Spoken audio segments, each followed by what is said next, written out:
Breakfast is the worst meal of the day. Now this might come as a shock to most people, because there is this big misconception that breakfast is the most important meal of the day.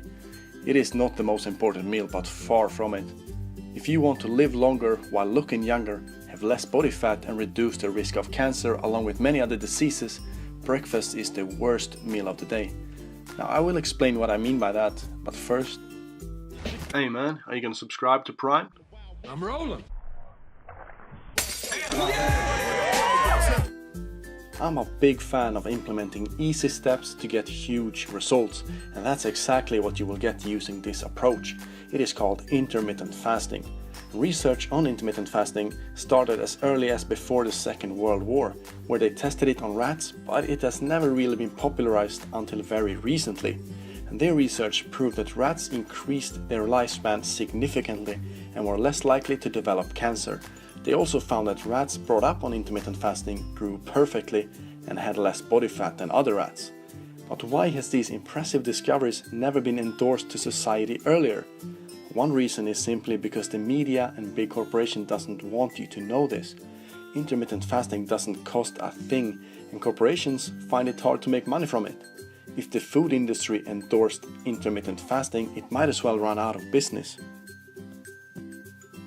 Researchers began studying the effects of people during the Islamic holy month of Ramadan, where Muslims avoid eating from sunrise till sunset, and once the sun sets they pretty much binge eat. Initially, scientists believed that this shift from eating throughout the day to restricting the window of eating to only a few hours would cause catastrophic health problems. Their prediction was that people would get fat and ill from literally gorging without portion control. However, the results proved the exact opposite. They were losing fat, keeping muscle, reducing the risk of high blood pressure, heart disease and diabetes without any special foods. Tell me another approach that brings this kind of drastic results and is so easy to implement. All you have to do is not eat breakfast. You should know that intermittent fasting is not a diet. You are not gonna restrict your calories. It's not unusual to be lonely. It's not unusual. You will only need to restrict the time you eat throughout the day, typically to 8 hours. It's really that simple. If you eat your last meal around 8 p.m. and skip breakfast the next morning to have your first meal around noon, you have successfully fasted for 16 hours, leaving you with an 8-hour eating window.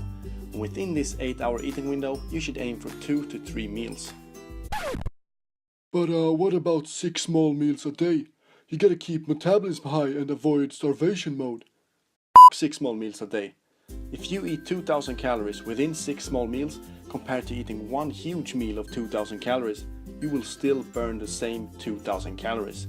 If you keep eating 6 small meals a day, your chances of burning fat reduces because the body will get its energy from glycogen storage and blood sugar, keeping fat reserves intact and unused. Glycogen and blood sugar will become depleted first after 6 to 8 hours without eating, and once you wake up and have breakfast, you will restore that depletion. By eating every 2 to 3 hours, you will never allow fat storage to be used as energy, and I've talked more about this subject in another video that you can watch here. Starvation mode do exist, but it doesn't come into play until 72 to 96 hours after completing the last meal. That's 3 to 4 days, not 3 to 4 hours. The reason for this all stems back to our ancestors. They had to hunt and gather food in order to survive, and it would often take them several days for them to do that. As humans, we are meant to alternate between fasting and feasting, between going for long periods without food and then eat huge amounts of food in a short time. It's only very recently in our long history that humans have access to food all hours around the clock, and it's also one of the reasons so many people are sick and obese. Intermittent fasting also has incredible effects on releasing natural human growth hormone, and Dr. Michael van der Sheldon talks about this on his fantastic YouTube channel, which I will link in the description.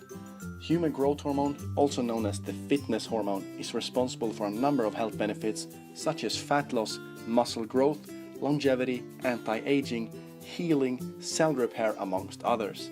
And we have known for a long time that when we sleep, that's when we release most of our growth hormone. And this is because insulin and human growth hormone are indirectly related, And when insulin is elevated, you cannot release human growth hormone. Insulin is only released after you've had a freshly consumed meal. Now, when you sleep, you haven't consumed a meal for some time, and the insulin drops, making the body release human growth hormone. Now, what's so special and unique with intermittent fasting is that you expand the time of fasting, which allows significant amounts to be released. I'm not talking about 50 or 60% increase, which would also be fantastic. I'm talking 1,300% for women and up to 2,000% for men of pure natural release of human growth hormone. These numbers are unheard of. It's absolutely ridiculous. You might not agree with this or think I make these numbers up. However, there is scientific research to back it up. Yes, science! Another huge benefit that comes with intermittent fasting is the effects it has on the brain. As I discussed earlier, when you're in that fasted state with no glycogen, the body turns to fat for energy, and as this happens, ketone bodies are released into the bloodstream, which your brain prefers over other sources of energy. The release of ketones will increase your focus, concentration, ability to remember, while simultaneously reducing the risk of Alzheimer's and Parkinson's disease. It also increases the BDNF, the brain-derived neurotrophic factor, by 400%, which helps activate stem cells in the brain to make new brain cells, neurons and nerves. Now, do you still feel like eating breakfast at this point? I hope I managed to convince you somewhat to at least check out the possibility to skip it. Try it for a few weeks and evaluate how you feel. It will be tough for the first week or two, but once the body gets used to it, you won't look back. If you enjoyed this video, give it a thumbs up and make sure to subscribe to keep yourself primed.